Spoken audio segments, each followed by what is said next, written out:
अयोध्या में श्री रामलला के भव्य मंदिर के निर्माण के बाद मुख्यमंत्री विष्णुदेव साय भाषाराम के दर्शन पर छत्तीसगढ़ से रामलला दर्शन योजना की शुरुआत कर रही हैं।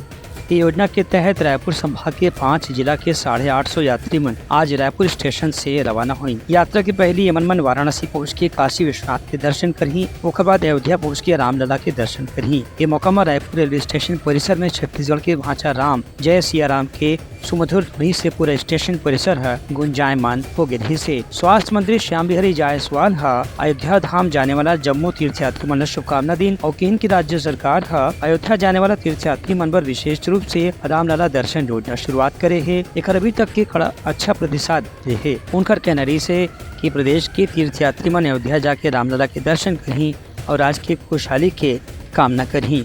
यह मौका में रायपुर शहर के विधायक पुरंदर मिश्रा, विधायक अनुज शर्मा घलो मौजूद रहे। ब्यूरो रिपोर्ट उत्तलंगा न्यूज।